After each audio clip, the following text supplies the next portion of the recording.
You found it. Your home for the best content on your favorite team, the Fighting Tigers of LSU. Do us a favor. Subscribe to the channel. Leave your comments below.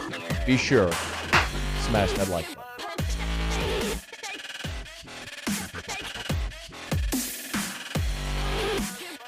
All right, Swain. Let's, first of all, what's the mood like in Knoxville, considering it's a program, let's just be honest here, haven't had a 10-win season in more than a decade, and now you're ranked in the top 10. So what's the vibe around there, man? Man, very, very optimistic. Hendon Hooker has really given, I think, our fan base a sense of calmness, confidence, how he has been able to play, taking care of the football. He's been an awesome leader.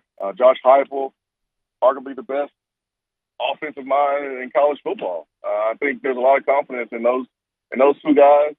This team is playing their butts off. Obviously, defensively, not where you want to be. I think the fans see that. But for the first time in a long time, Matt, I think fans are very, very excited and calm and relaxed and optimistic about Tennessee and the football season. It's been a minute. Look, man, I mean, it's fair. I mean, look, and you were there during the last great era of Tennessee football, and it certainly feels like what is ahead now is certainly prove it time for Tennessee, and it starts on Saturday morning in Baton Rouge. All right, Swain, how much does the bye week help or hurt Tennessee coming into this week? I've said it all week. You can look at it really both ways because offensively, this team did a really good job versus Florida. Didn't punt one time. Florida could not stop Tennessee, and you were on fire. In the Pitt game, Tennessee's offense was really sluggish. Didn't look great, and it was a defense that helped Tennessee win that game against Pittsburgh. Against Florida, offense was flowing and going, and I thought that's why Bill Napier was so aggressive and went forward as much as he did on fourth down, because he knew his defense couldn't stop Tennessee. So you can look at that and say, well, let's keep playing. Why put cold water on a fire? And I feel like Tennessee's offense was on fire. That's one way to look at it. The other way to look at it is Tillman banged up from the Akron game. Hendon Hooker landed on his shoulder, took a hard shot against Florida, played. There were some guys beat up in that game, so you are able to rest. That's the other way to look at it. And so we'll see which way is going to, I think, play out for Tennessee. Will Tennessee come out and be a little cold offensively like they were against Pittsburgh, or will they pick up where they left off against Florida and be even more rested? All right, you played. Let me ask you, would you rather the week off, or would you rather, and look, you're an offensive guy, you're a receiver, would you rather kept rolling? It depends on how I feel. I mean, health-wise. If I'm healthy and I'm feeling good, I want to play. If I'm a guy that, got hurt, I did my senior year. I had a ankle sprain against Georgia, had a bye week, and then played Alabama. So I love that bye week. But it just really depends on the health of the team and the health of your star players. If I'm assuming, Swain, you tell me if I'm wrong, I'm assuming Cedric Tillman's not going to play on Saturday. If he doesn't, how much does that impact the offense? We saw against Florida, it didn't really impact the offense that much because Brew McCoy stepped up. He had a 100-yard game. Ramel Keaton had his best game of his career. Jalen Hyatt, slot, had some crucial third down plays. Hendon Hooker had 100 yards on the ground. Tight ends made a couple plays. Like, Hyatt did a great job of drawing plays up and getting guys open. Jacob Warren catches a splash play on the sideline on the wheel route, tight end, and it just seems like without Tillman, it was all good offensively, and that was something that I think fans were worried about going into the Florida game. But that game alone just, I think, made people feel a whole lot better about life without Tillman. Now, LSU's defense, I think, is better than Florida. You're playing on the road in a hostile environment, so there's different conditions and different challenges. He's on Twitter at Swain Event. Y'all give him a follow. Former Tennessee wide receiver Jayson Swain, co-host to Josh and Swain on the Sports Animal there in Knoxville. So you mentioned the offense being sluggish against Pitt. and I watched that game, but you still look down and you go, they put up 400 yards and 34 points. So if there if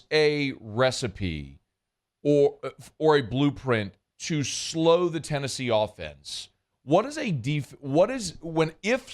that happens, what will the defense have to do to slow Tennessee offensively? I think winning on first down is, paramount, because the tempo really gets going after they pick up a successful first down play where it's 5 or more yards, you get up to the line of scrimmage, and then boom, you can run or pass, 2nd and 5.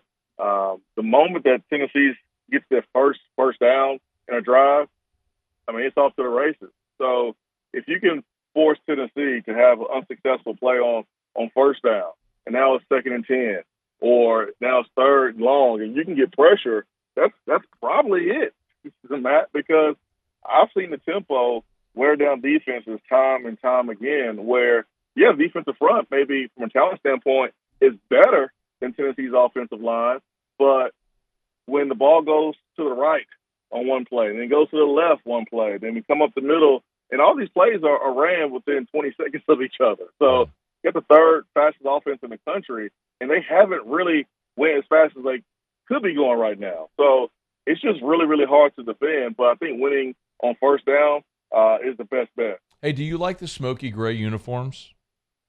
Yeah, I love them. I love the detail.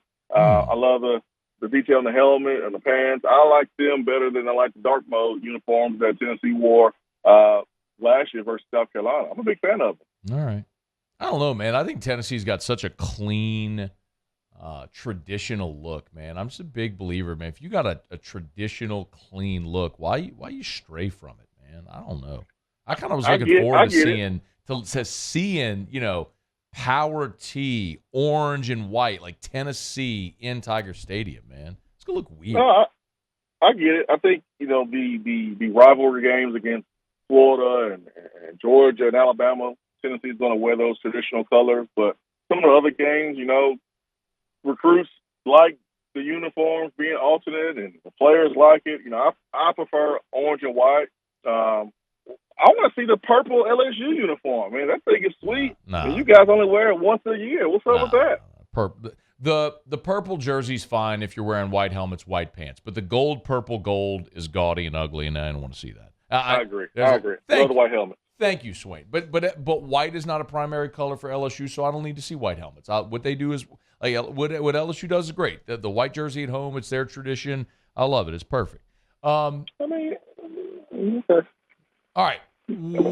So Tennessee's defense stinks. All right, let's be honest. Do they have a chance of slowing, or does LSU?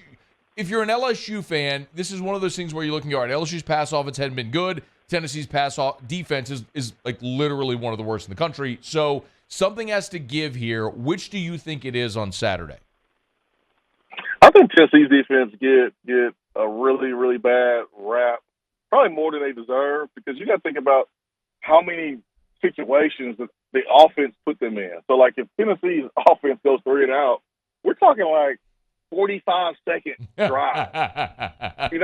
And like a couple of those, man, the defense, they get winded, and the offense puts them in a really bad spot when they don't get the job done. Now, if offense is putting up points and getting out to a lead, now the defense can pin their ears back and rush the passer, and it's all good. But, like, I think Tennessee defense is better than what people see with the numbers. But against Florida had the best passing game of the season. And Anthony Richardson came into that game not throwing a touchdown, and he left with several. So, yeah, Tennessee doesn't have the personnel, I think, to play man-to-man on the outside and press guys up.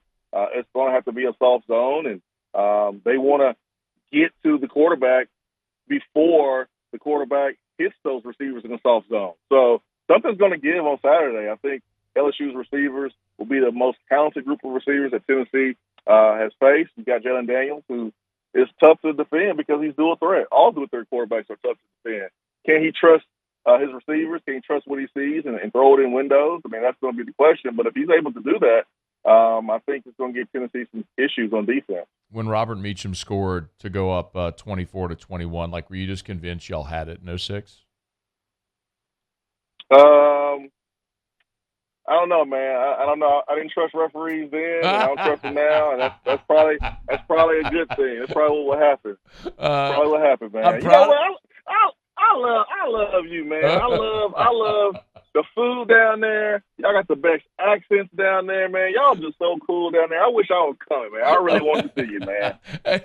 I'll offer for you to stay at my house, brother. Like, you can come stay with me. Bring your whole family. If you want to jump in the car, the Swain mobile, and bring everybody down, y'all come stay with me, man. I'd love to have you. One day. Hey, all right. LSU special teams have been objectively very bad this year. Vegas has this as a field goal game, so it could come down to something like special teams. Okay, how is Tennessee on special teams? Well, I mean, LSU had to drop punts early in the season. Well, Tennessee had to drop punt early in the season too against Pittsburgh, and Pittsburgh was able to block a punt, which is why that game was so close. It never should have been.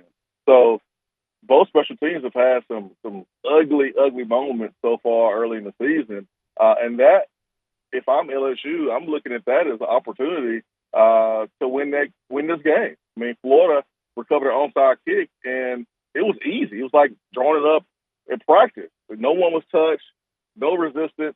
So Tennessee special teams, which was awesome last year, has taken a step back early this season. Now, the bye week did occur, so I'm pretty sure Mike Eckler and the crew worked really, really hard to fix those holes in the special teams game. But I think it's a toss-up between Tennessee and LSU, honestly, in that phase. All right, Swain, before you go, do you think Tennessee comes into Baton Rouge and leaves with a win? I think so. Tennessee is a team that practices in the morning. They're used to going early, and I think it's going to benefit Tennessee in a huge way. Josh Heupel's the demeanor, and he doesn't allow these guys to be shaken and rattled. I think his playing experience as a quarterback at Oklahoma has really rubbed off on these guys. They won't be rattled, I don't think, by the crowd noise at all. I think Tennessee is a better football team here, and I think they'll win. He is on Twitter at Swain Event, co-host of Jayson Swain on the Sports Animal weekdays in Knoxville. You're the best, Swain. We appreciate you, man. Appreciate you, man. See you boys some beignets or something. I might do that. I'm surprised you didn't mention 05. I mean, you had the open door to do it a half dozen times, but, you know. Hey, leave me alone, man. I'm leaving. Bye. Hey, thanks so much for watching. Please leave your comments. I love to interact, and be sure to hit the red subscribe button below.